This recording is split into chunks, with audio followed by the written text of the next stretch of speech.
He's going to give the first hints. Good morning. He's going to give the first hints to Prachini that, hey, we're talking about you. Oh, by the way, in case you haven't figured this out yet, this whole thing's about you. So he's gonna call him out. To put it in modern terms, Prachini will feel seen. He's gonna feel called out in this section. Although he doesn't express that, but he no doubt does. It's time to get woke. Yeah, it's the day of reckoning is coming. So we'll read some text in Prabhupada. It's very beautiful purports. This is this approach we're doing of summarizing the different sections I feel is really effective. Today is one of those sections where there's a few purports you would just like to spend the day discussing. So Prabhupada really lays it out, particularly in this first text. So we won't get to dive so deep in, but there's some nuggets that we'll try to bring out also in the reading. So I'll chant the first verse, and then we'll begin the discussion.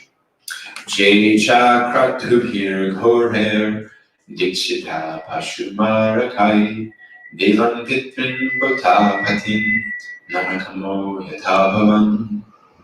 The great sage Narad continued, my dear king, Prachini Parishat, like you, King Paranjana also became implicated in so many desires. So again, getting called out right away. Prachini Parishat is the actual person who Narad is speaking with, and he's speaking about King Paranjana. So he's saying, like you, O King Prachini Parishat, who is entangled.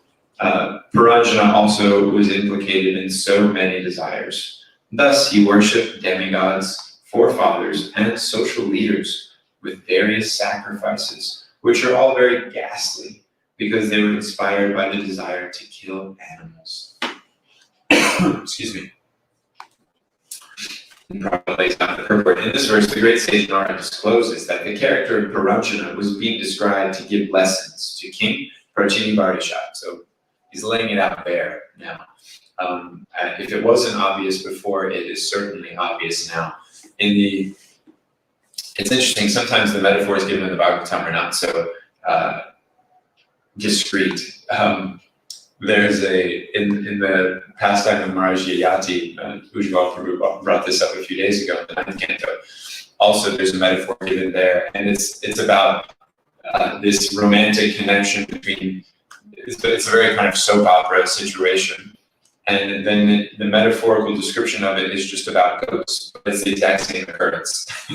There's all the characters, all of the goings on, all the dealings of those people. It's the same. It's just described like these metaphorical goats. Then they're getting into the same trouble that the characters in that Leela get into. And so it's quite obvious what's being said and what's being indicated. And it speaks something to Vedic culture about the need to be sweet in all your dealings. Although Narad's really actually letting King Prachini have it, so to speak. He's really giving him the sauce. He's not just throwing the sauce in his face. He's putting it on a plate. He's giving him a few pakora to dip in the sauce. And in that way, the person is going to be able to digest it. As we learned in the Western world from Mary Poppins, a spoonful of sugar helps the medicine go down. And it's not that you don't give the medicine. However, it's not that you think that just throwing the medicine bottle in the person's face is going to allow them to become healthy again. It's not quite how it works. So in our approach towards sharing the truth, and Yurgam Maharaj, Soyas Bhakti Vikas Maharaj, she has a book speaking strongly in Srila Prabhupada's service. And some people don't like that book because they haven't read it. A lot of my Guru Maharaj's books are like that. Bam! Yeah, right. Before even turning the pages of the book. If you've read Maharaj's book, actually he does an excellent job, as he does in all of his writings. He's such an intellect, along with being a great devotee. He really takes the time to parse out how Prabhupada approached things. And he doesn't shy away from pointing out, yes, Prabhupada was polite. Yes, sometimes he called us Hindus, for instance, just for the sake of moving the conversation along to where we really needed to get to. If he was speaking to some Western person, some kind of dignitary from some government, whatever, fine, we're Hindus. Meanwhile, chant Hare Krishna. Now, if he was in India and he was called a Hindu, then he took an hour to, blast it. That we're not Hindus and no one's a Hindu. It's a useless designation made up, right? Having no real value within the Vedic culture that word Hindu is trying to describe. So Maharaj does an excellent job of pointing out there. And then, of course, he has his own preference, you could say, which he also advocates for, and we should all appreciate that, even if our preference is not that same thing. But Maharaj points out that Prabhupada is not just blanket rifling people down, with a machine gun on the battlefield, so to speak. And so in Vedic culture, in the Bhagavad Gita, Krishna also advises that the austerities of speech means, first, you must speak in a pleasing way. You have to speak in a way that the audience can appreciate it. Otherwise, what's the point? Again, you might have medicine and it might be effective for the disease, but if you just throw the medicine bottle at the person's head, it's not going to have the desired effect.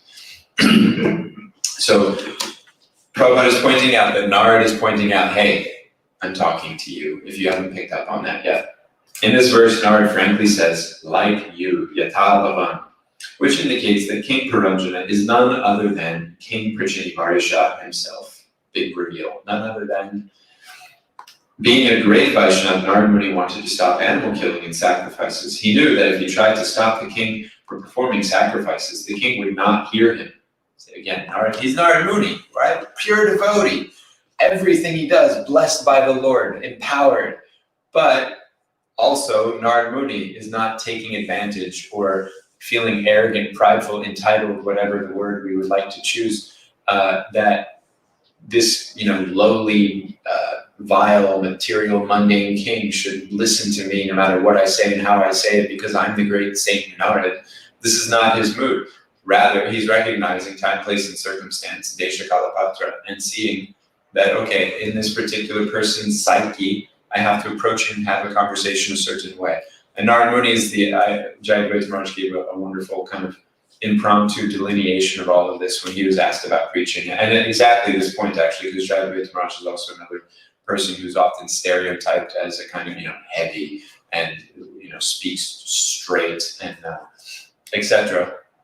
And so somebody had asked him such a question in a class, but it wasn't really a question. It was just, Maharaj, please justify my desire to blast people.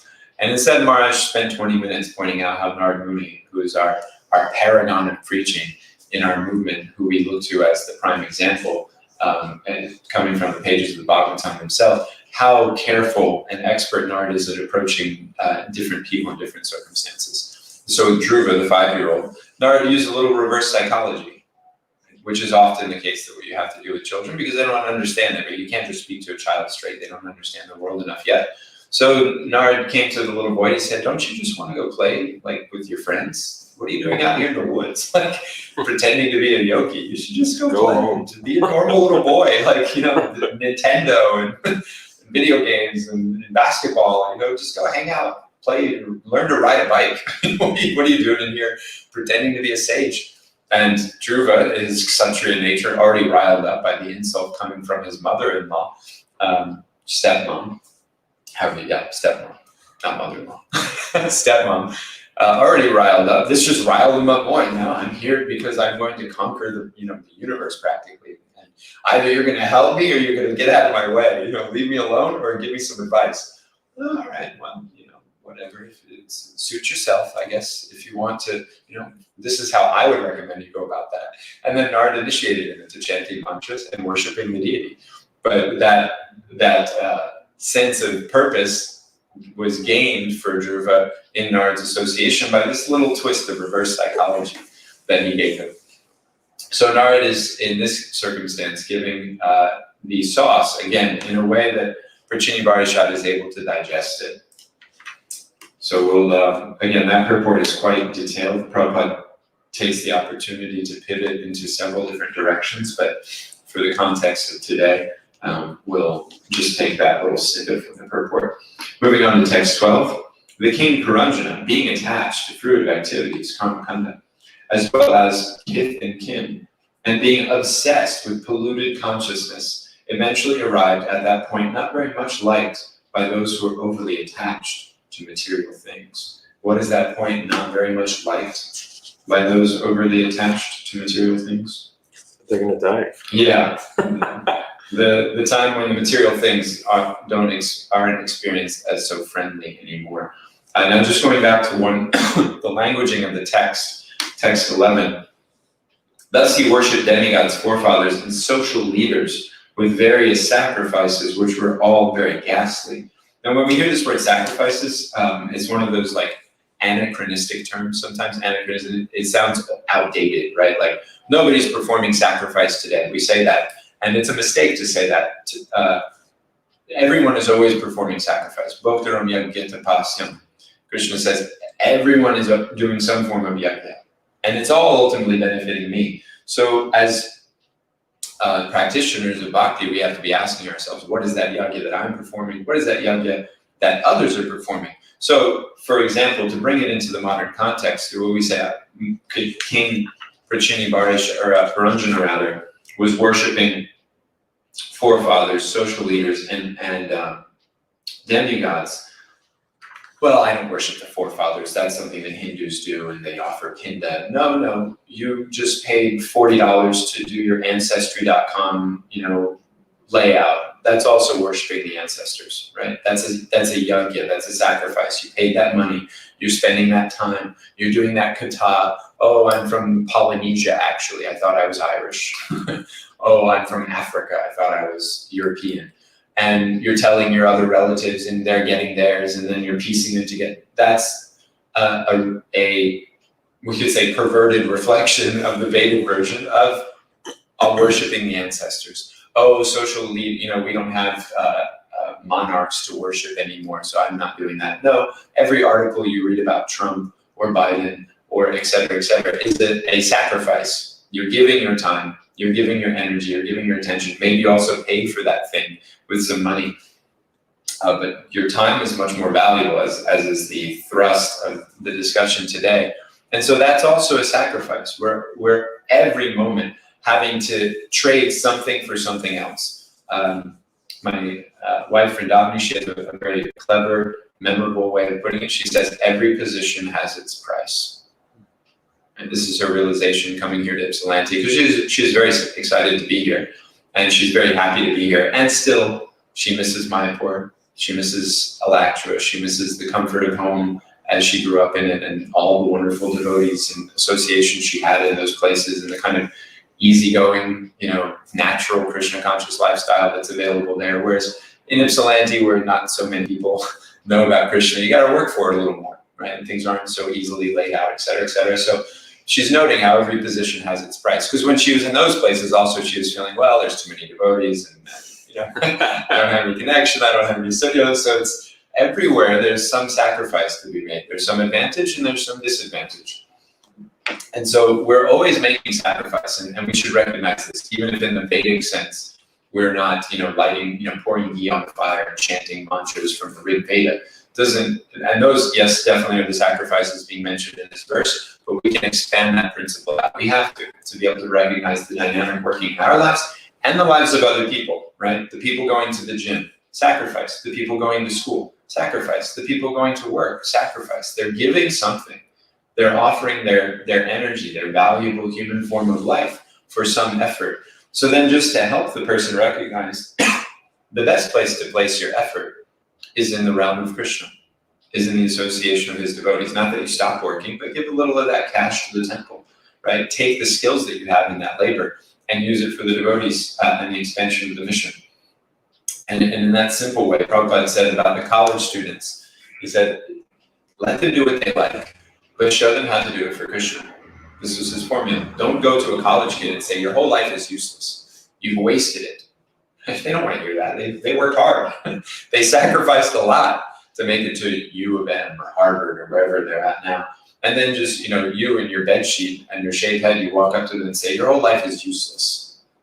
Well, the only person that's really attracted to that message is either one, somebody who has that realization, right? And so then can take the bitter pill you're handing them, or two, a person who kind of is living a useless life, doesn't have anything else to live for right now, and they're looking for somebody to hand them a sense of purpose. Or who's emotionally damaged. Right. So somebody who's like self-deprecating, emotionally unstable, and so is looking for somebody to tell them what their life is about. And we as, religious fanatics whom our movement is not immune to, are all too ready and excited to tell somebody what their life is about, where they should do it, where they should sleep, where they should eat, where they should put their money in the hundi. What hand do you Yeah. All too eager to validate their own sense of existence by invalidating somebody else's existence by telling them how to live life. So we don't want either in our movement, actually. We want independently thoughtful people. Prabhupada was really clear about this. No lazies, no crazies. Right? Independently thoughtful people who know how to work. And I just saw it the other day. It's the first time I saw Prabhupada use this beautiful word, interdependent. Right? Interdependent. In my study of the sixth canto, I was reading that. He says in the purport, in the discussion of Maharaj Chitraketu, that interdependence is the real dynamic of a healthy society, whether spiritual or material. I have something to give, I have something I need. You have something to give, you have something you need. Let's figure out how that harmonizes. Let's figure out how we can come together for that end, feeding ourselves, clothing ourselves, sheltering ourselves, but also uplifting ourselves spiritually. This interdependence is the real question, not totally dependent in a servile sense, in a sycophantic sense. Yes, in the ultimate sense, we're dependent on the Lord, but in the immediate sense, that dependency on the Lord also comes with offering responsibly what He's given us, right? What opportunities, what refinements, what qualities, what resources we have, we learn to offer those into the community. So Prabhupada is saying in this purport, in this verse, this word Priya Yoshitam and Aparya are very significant. The word Yoshit means woman, and Priya means dear or pleasing. Death is not very much welcome to those who are too much attached to material enjoyment, which culminates in sex. There's an instructive story in this connection. And then Prabhupada gives that story that Bhishmaji gave in his class a few days ago about the sage who goes around and blesses different kinds of people. And to one, he meets a prince, and to the prince he says, may you live forever. Why? Because the prince is living beyond his means karmically, right? He's enjoying himself in his position and his power. He's not being very responsible with it. He's not offering it back. He's not doing sacrifice and yajna. So you live forever, because when you die, you're going down, right? You're not being elevated, you're being degraded. So right now it looks like things are going well for you. But when death comes, then the reality, the rooster is, what is it? The chickens will come home to roost. And the problems will be seen for what they are. He meets the brahmachari, he says, may you die. Because the brahmachari has lived a very excellent life. And brahmachari, not in the Krishna conscious sense, but the idea of somebody who's lived a very pious life, doing all the regulations according to scripture. So may you die, so that you go enjoy your what you've earned through your religious lifestyle. He meets the butcher, live nor die. Right? Either way, you're in a hellish condition. There's either here or there. There's nothing good for you, because you're living according so impiously. He meets the devotee. He says it doesn't matter whether you live or die, because here or there, you're going to serve Krishna. So the death matters to most people, but for the devotee, in the ultimate sense, we're not so concerned. We have that reassurance. We have that faith that whether I'm here, whether I'm somewhere else, Krishna is going to keep me close. That's my prayer. Parikshit Maharaj, in the 19th chapter of the first canto, this is what he says to the sages. Oh great Brahmanas, please, if I should take birth again in this material world, bless me with constant remembrance of Krishna, association with his devotees, and friendly relations with all living beings.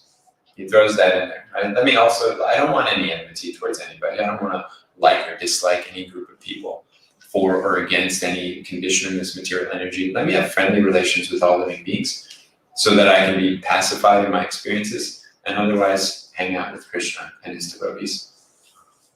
So Prabhupada is pointing out that in the purport, sex life is what everyone's shooting for. And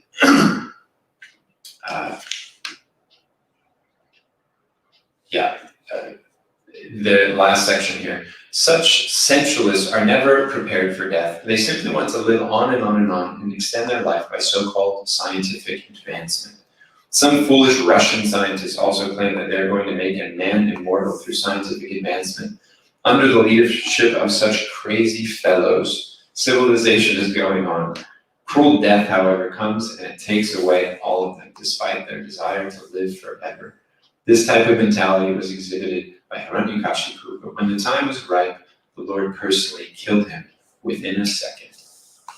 Srila Prabhupada was on his way being driven to one temple here in America, and he passed by a golf course, and he saw these old men playing golf, and he began to cry, seeing that this is what they're doing. And he said, he spoke aloud to the devotees in the car, said, they are on death's doorstep, and still they're playing like young boys. So young boys like to play, and even middle-aged men like to play, right? Some enjoyment is baked into life naturally. You're going to have some fun. But especially when old age comes around, it's time to get serious. It's time to read the writing on the wall that my body is no longer very useful for enjoyment, and better to focus on my spiritual development wholly and solely. Right? I don't have kids to take care of anymore. I can't enjoy my wife. She can't enjoy me. Like, we'll just keep our material maintenance to a minimum and otherwise endeavor for spiritual realization. When I go home, I meet some of my family members, my aunt and uncle, who are more like my grandma and grandpa because they're like very old. My mom was like what do they say, a whoopsie baby or something, like a surprise. She was like 17 years younger than all of her siblings, and her sister is the oldest of all of them, so her and her sister are like a 23-year-old gap or something. So Aunt Sue and Uncle Don, they live in Sun City, which is this like mecca for elderly people. You've got to be 55 or older or maybe 60 or older to live in there. And it's all geared around enjoying life to the hilt, as far as your 70-year-old, 80-year-old body will allow. Yoga, aerobics, and pickleball, and tennis, and poker, and bridge, all the clubs for all the different interests that you may still have. And they spend literally just hours and hours every day, all day, going to all these little social functions. And it seems nice, seems cute, seems like the ideal situation for when I get older, except that it's all just distracting me from the reality of what's going on. It's all just smoke and mirrors until death comes. And when somebody dies in there, it's like this, it's sobering for them. And they don't want to admit that that's going to happen. But then when somebody has a heart attack, somebody goes into the hospital, there's like a pall over the place, and the reality has reared its ugly head yet again.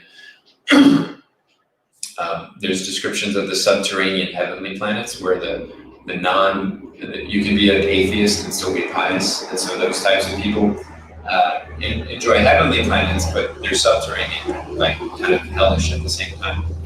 And so it's described that occasionally the Sudarshan chakra will just fly through that place and like decapitate someone. You're just hanging out, and it's like a nightclub of sorts. It's just like enjoyment to the extreme, but it's extreme tamagun. And so everyone's enjoying the scene at the rave, and imagine just all of a sudden the Sudarshan chakra just comes through and like decapitates. Cuts the DJ's head off. Cuts the DJ's head off. It's like the record like scratches, everyone stops. And then you've seen in the movies, like some gunshot goes off and people look around and then back to the party. Forget, it wasn't me. My head's still attached. So this is going on in the material energy. My head's still attached. I still have my 2 legs. I still have my 2 arms. Everything's fine. It's so ironic to me. At the beginning of this pandemic, I wrote a little, one of my feistier Facebook posts. And I let go of all those things now, or at least for the time being. I've restrained myself from writing these feisty Facebook posts anymore because they mostly just agitate people. And anyway, so I made a point how it's ironic to me that all of these like well-to-do suburban white people are so worried about the pandemic and how we all have to behave in such a way to protect each other, blah, blah, blah, blah, blah. Yeah, that's all very cute. Meanwhile, what you really mean by that is we want to get back to as quickly as possible a lifestyle that allows us to make everyone else's life a living hell while we enjoy as far as possible, right? That's what they really mean by we need to fix this pandemic. We need to get back to a place where we can enjoy without experiencing any inconvenience and continue to ignore the inconvenience that creates for the rest of the world, right? 3/5 of the world's population lives in squalor, so that another 2/5 can clamor for the top of the heap. All that crap you buy from Amazon and Walmart, et cetera, all goes to make people's lives in third world countries a living hell because their resources have to be extracted at unfair cost to them so that you can get, the iPad for $300. Somebody's mountaintop had to be blown off so that you could get that. And this is what we've come to experience as normal. And so we want to get back to that. And the pandemic hasn't really snapped people out of it and helped them see that, hey, maybe this whole lifestyle, this whole gig, this whole, so-called reality isn't actually very healthy. Instead, we're just fighting as quickly as possible to get back to the normalized state of illusion, right? To sit again comfortably at the table of exploitation. So nobody's recognized their embarrassed condition through this pandemic, even though they've been put through hell themselves and relatives have died and being locked up in your home and all the depression, et cetera, the unemployment, et cetera, that goes along with it. It's never occurred to them that maybe my lifestyle previously was creating this kind of experience for other people elsewhere. They just want to shame and blame people in the immediate for threatening their own life now, as all for the actual purpose of getting back to that place of being able to take advantage of others later. So we're not very impressed by these, mundane ideas of consideration, safety, welfare, health, wellness. Because without Krishna, this narrow-mindedness, this short-sightedness is just doomed to plague us. And make fools of us, make us hypocrites. So Prabhupada calls it so-called scientific advancement. Perhaps the favorite example, the most obvious example of this is the wonderful benediction that Viagra brings us. That great scientist, your son became a doctor. What did he do? He helped 70-year-olds have sex. That's what your son's great contribution to the world is. That his scientific advancement, all the money you spent to send him to the best prep schools, et cetera, those decades in the laboratory, all those resources and time and energy, all that yajna, all that sacrifice went to allowing 70-year-olds to have sex, 80-year-olds to pretend like they're still 20. Krishna has made an arrangement, right, that the body is no longer agitated in such a way. But because the minds of Kali Yugites are so uncontrolled, the mind is still certainly agitated at 60, 70, 80, because there's no sense of restraint. No one's built that muscle up to regulate themselves. And so they still have the libido mentally and emotionally of a 30-year-old. And now we have the drugs to facilitate the physical experience of it. And that's so-called scientific advancement that I can continue to enjoy even into the ripe old age, to the last moment when death rips me away. Text 13. O king, Gandharva Loka. In Gandharva Loka, there is a king named Gandhavega. Under him, there are 360 very powerful Gandharva soldiers. So Gandhavega, Chandavega, forgive me, is time. He represents time in this metaphor. Prabhupada says, time is figuratively described here as Chandavega.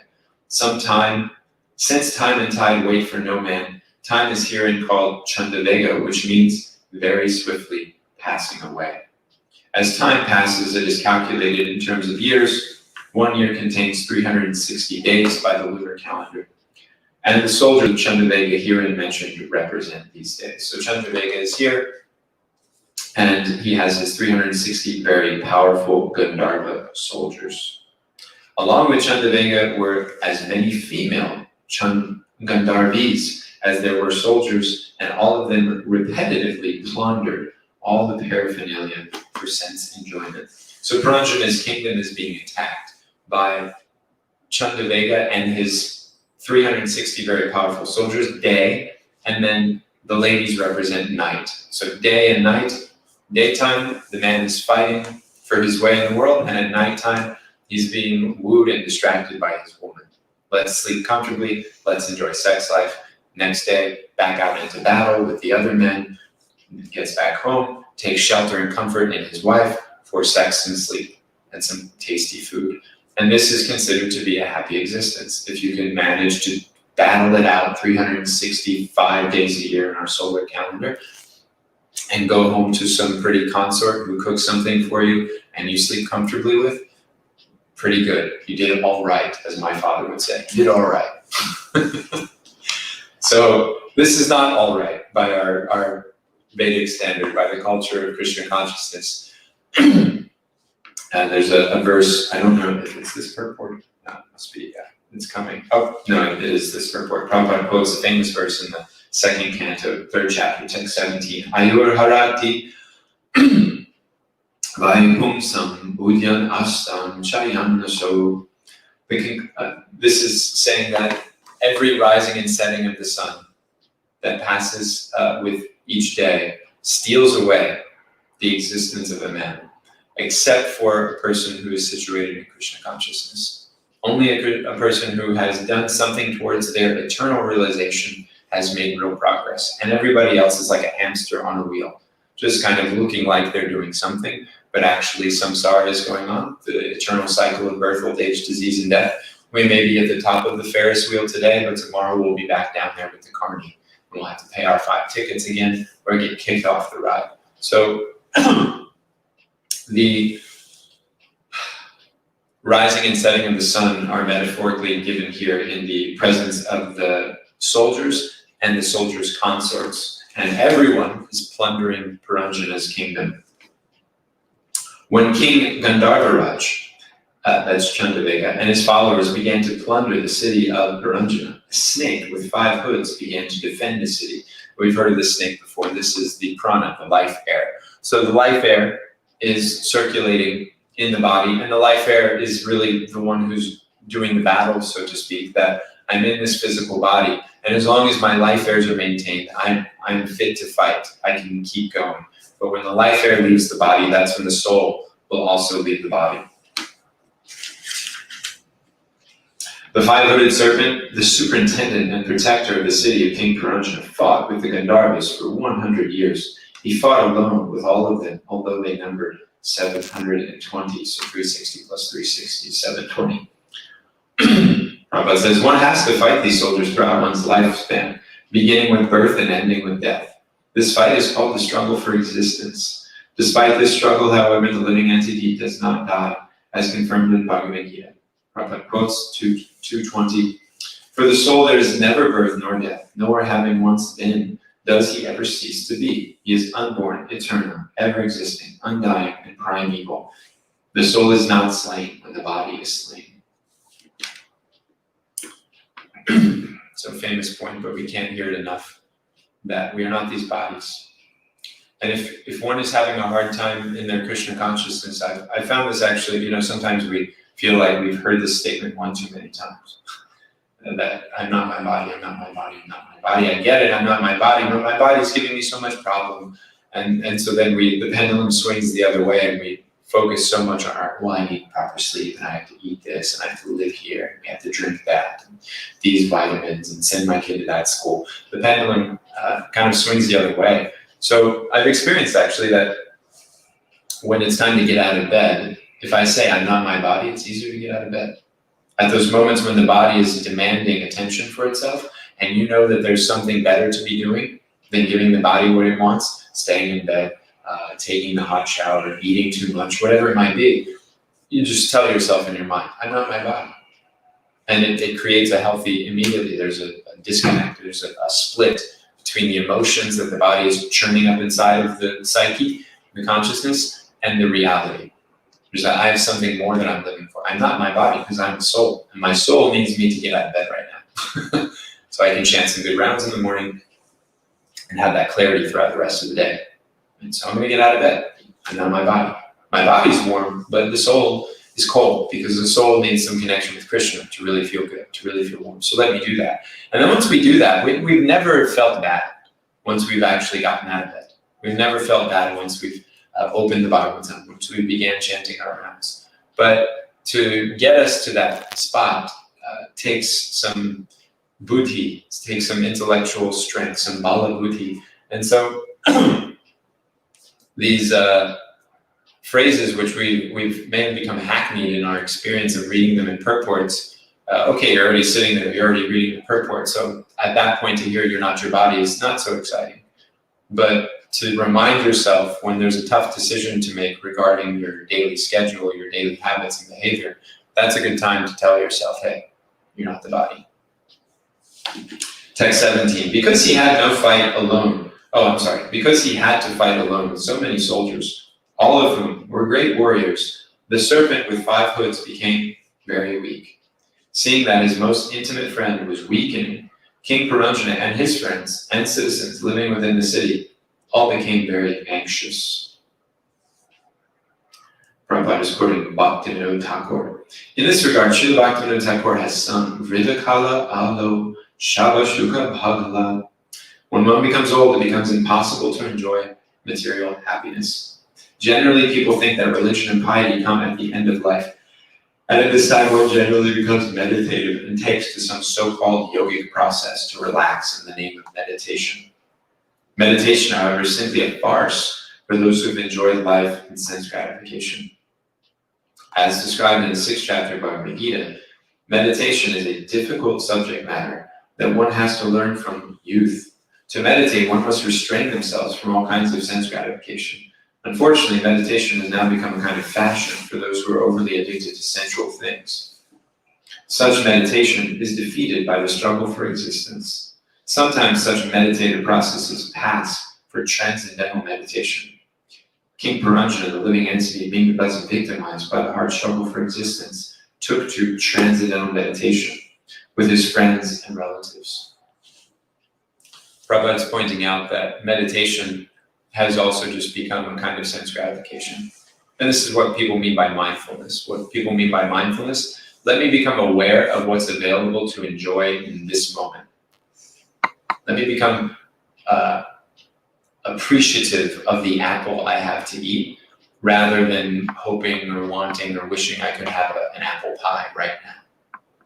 Let me just enjoy the apple mindfully. And their meditations, how to savor, right? If you're a mindful meditation, how to savor that apple. Feel the juice on your tongue. Listen to the crisp crack of the flesh of the apple. What is it? What is the texture of the apple's skin on your tongue, in your hand? The shape of the apple. What does it remind you of? Having sex with the apple as far as possible. This is mindful meditation. Becoming aware of what I can enjoy in this moment rather than worrying about what I was enjoying and now I can't, or I would like to enjoy but I'm not able, something in the past or the future. Let me become aware of what I can enjoy right now. This isn't totally unwholesome. This is a devotee is also encouraged to naturally behave in this way, that we have a sense of satisfaction, the austerity of the mind. Krishna describes mana prashada somyatvam. Krishna says, be satisfied. Somyatvam, be equipoised in the situation. However, the mindfulness of the day doesn't just say be equipoised, it says dive deep. Invest completely into the sensual experience that's available right now. And then you'll see some magazine photo of a pretty woman in a cuddly sweater, clutching her cup of coffee to her chest. And that's her mindful meditative, the steam coming up from the cup and the smell of the coffee and the warmth of it in her hands. She's in her favorite sweater, in her favorite chair. And there's so much to love about this moment. I don't need anything else. I'm satisfied. And that idea of satisfaction in the moment is confused to be spiritual happiness. Artificial intelligence is this concern people have that the computers are going to become smarter than us. At some point, they're going to become conscious like us. And then at that point, they'll realize we don't need humans anymore. They'll get rid of us or subjugate us, enslave us. There's this concern. The real concern, though, rather than artificial intelligence, should be the attenuated intelligence already being exhibited by humankind. Attenuated means diminished, means less intelligence that's being expressed. 200 years ago, intelligence still meant searching out higher principles. Intelligence still meant somebody who was living for something other than wealth, power, name, and fame at any cost. But today, intelligence means, how can I get a bunch of Instagram followers? Well, you just take pictures of your butt that make it look really big, and then you'll get millions of Instagram followers, and they'll pay money to see more explicit pictures of your butt. Oh, very intelligent. I've created a master class. Pay me money to take my master class on how to get more Instagram followers. And suddenly you're the genius of your time. That you can create a mass of followers who are all praising the basest desires of people and how you can conjure those up. So this attenuated intelligence just focused on our animalistic experience, our sensual connection without any heed to any kind of higher principle, is what people today live for as an axiomatic truth. This is all there is. YOLO. You only live once. So might as well have the best time I can while I'm here. And it doesn't really matter if I become degraded or I steal something from someone, I take something from someone, my enjoyment is coming at the cost of another living entity or many other living entities. That doesn't really matter because we all only live once anyway. They don't have much chance to enjoy. It's kind of my responsibility to enjoy as much as I can. Evolution stipulates, I'm the pinnacle of existence. So it's my duty to mankind to have the most enjoyment I can. That's my example for posterity. It's that I lived such a decadent life, and you can too. Don't let anybody else tell you that you don't deserve to be happy.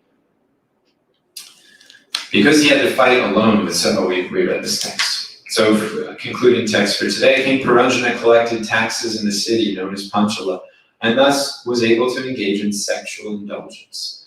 Being completely under the control of women, he could not understand that his life was passing away and that he was reaching the point of death. Prabhupada writes, the government is so top-heavy, and without increasing taxes, the government cannot maintain itself. When taxes are collected, they are utilized for the sense gratification of the government officials. Such irresponsible politicians forget that there is a time when death will come to take away all their sense gratification.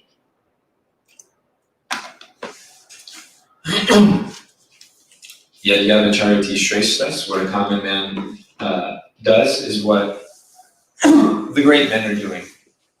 The common men follow what great men do. And so our so-called great men, our so-called leaders, the politicians of the day, aren't living for anything more than what we are also trying to live for. And so I just suggested a topic to Jai Jagannath Prabhu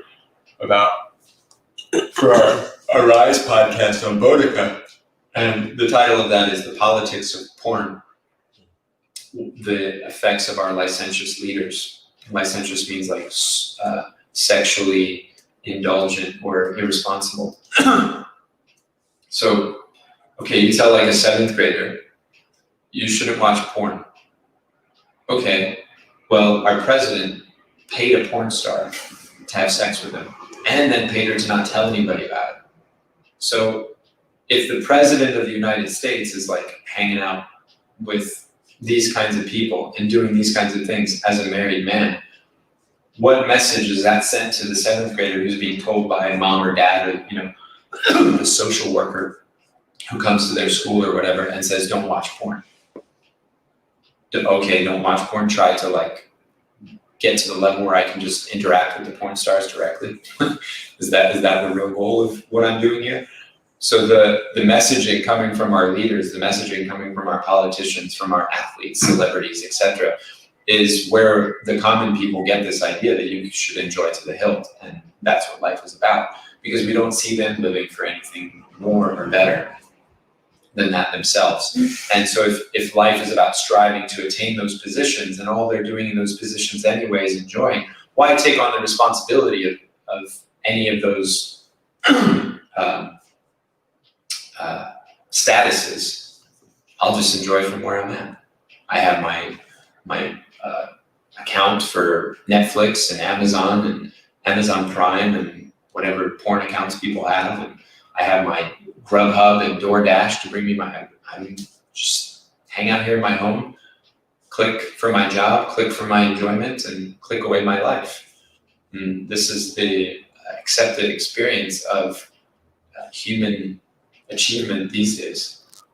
And thankfully, those of us that have come into the association of devotees, we're starting to be rehabbed from this slowly but surely. And seeing real life means real connection based around our spiritual identity first. I like this point that Ujjwal Prabhu's brought up in a couple of our personal conversations recently. Like, even as devotees, we have to recognize we might like somebody's jokes or their cooking or the way they sing or some element of their material karma basically might sync up with ours, and it might scratch an itch that we have and help us live a more comfortable life relating with that person. We like the same things, the material energy, but we have to make sure that with our real, friends, people we consider our companions, that our relationships are centered around real Krishna consciousness, hearing and chanting, doing service for Krishna. Like Kishore and I were joking yesterday as we were like throwing all this junk in the dumpster as we're cleaning out Gaura's grill. It's like, these are the things that you remember 10 years from now. These are the things you remember 20 years from now. Like when our kids are around and complaining about something. Well, your dad and I, cleaned out this. The smell of rat piss. Yeah, this like horrid situation, and we did that, so you can do this. Those are the things that really create a bond when you do some yajna together.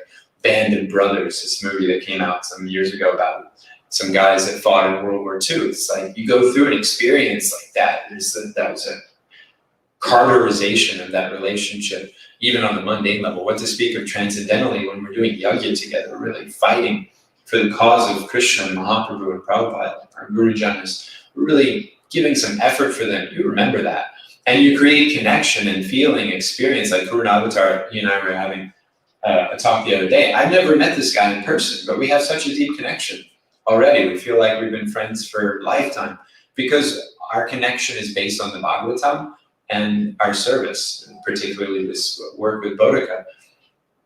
We've never met each other in person, but I feel more deeply connected to him than people that I saw every day for 20 years. So that connection that's available in a Krishna conscious relationship and context, effort, is so valuable and bright, inspiring, so shiny compared to anything else the material energy has.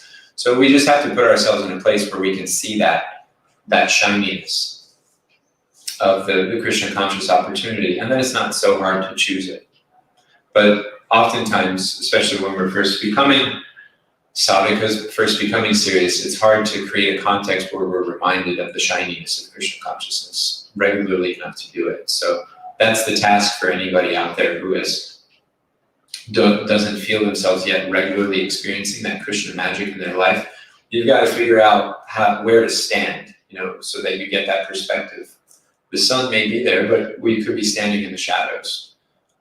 So you can see the sun's possibility, but you can't see the sun yet. You don't feel the warmth of its rays so powerfully. So similarly, Krishna, in order to feel the warmth of his rays, we have to be positioned in a certain way, in the material energy even. And that means associating with the devotees and doing some service ourselves. So figuring out a way to make that a regular experience in our lives. That's our task always, but especially when we first come in. So I'll stop there. Are there any comments or questions online or from any of the Prabhus assembled today? There is a comment from Lakram Prabhu and his wife. He says, nice point about American lifestyle built on the misery of others. Reminded me of Bhagavad Gita 12:15, where Krishna says a person who is very dear to him is he whom by no one is put into difficulty. A nice point. This is one of the things that should inspire us in Krishna consciousness. Personally, it's part of my sadhana, you can say sadhana, It's a practice I have to read things about that are sad. I seek out sad news and I read about tragedy just to remind me, like, this is not a happy place. Because I have a pretty comfortable situation. I can't deny it, right? I'm a privileged white male in America. I will live a relatively comfortable life my whole life, no matter what I try to do. I would really have to try to screw it up to where, like, I wouldn't have food and clothing and warmth in the winter and a cool place to be in the summer. I'd have to, like, really try to undo that. Given my karmic situation, it's my karma for sure. It's not like I don't feel undeserving, so to speak. But the reality of the material energy is such that there are many other people who are suffering like dogs in the street, and that's not comfortable. And so to live a life ignoring that, and even in Krishna consciousness, it's very easy to do, is just become Krishna comfortable. I'm chanting my rounds and, ring the bell before I eat my food, and the Bhagavatam is there on the shelf, and when Guru Maharaj comes, we give a nice donation. That's really not enough. That's not the yajna, that's not the effort, that's not the uncomfortable place that we're really meant to be in our existence, moving towards Krishna. So I like to hear about people having a hard time, only for the reminder I should look to put myself in uncomfortable situations that are beneficial for me and others. Kishore and I, last week, we went out and distributed books. This is something I realized, like, I've gotten out of that uncomfortable habit. It's uncomfortable, I don't like it. And Kishore and I, we were joking on the way back, and it's like, no, it's not blissful. The whole, experience, it's fun getting out a book, and it's exciting, you feel good, but it's not like, my favorite thing to do by any stretch. But it's really helpful for my psyche, it feels good, I know it's helping them. And so putting myself in that uncomfortable position, I'm more willing to do that when I'm reminded of the very, like, materially difficult, unnatural situations that so many people are in today. Yeah. Just on that point, I've noticed that when I get too disconnected from that, like you're saying, when I'm not focusing on, when I'm not keeping that in perspective, what other people are going through, I become very apathetic. Yeah. And also disillusioned illusioned in terms of what the material world actually has to offer in terms of enjoyment and happiness. One of my senior god siblings, he would regularly Wikipedia his childhood mentors, like rock stars, and just to see, like, where their life led, how many divorces, how many rehabs, how many, and he found that he found that to be very helpful for him to, it's sobering. It's sobering, definitely, yeah. Mm. Yeah, great point. Like, it came from an accident, but, like, kind of the irony, Christopher Reeves is the first guy to play Superman, and he wound up in a wheelchair, paralyzed. This is our material illusion, right? That we can be Superman. We're just a grain of sand away from death's door. So, yeah, somehow or other we have to keep that in focus, and it's a healthy, to become morbidly fixated on suffering and etc. is also not healthy. But to the point of your friend and myself, I found it helpful to, like, regularly be reminded this world is not a friendly place, and there's so many people out there having a hard time. And I honestly can say I feel the need to do something about it. I want to change that, and I've become convicted that the way to change that most effectively is direct Krishna conscious things. And so that reminds me, do something directly for Krishna right now. Work on Bodhika, work on helping improve the culture of the Harmony Collective in some way. Go distribute a book, start a restaurant, do something that helps expand Krishna's influence, the influence of Krishna's devotees in the lives of people. So that conviction is there also, not necessarily like go out and clothe some people or whatever. But even that has its place, as we know. It's some recognition of the value of service and doing for others, and eventually that can grow into recognizing the Krishna factor. Any other questions, comments? Gruntaraj Srimad-Bhagavatam ki jai, Jai. Prabhupada ki jai. Jai. Glories to the seven devotees. Jai.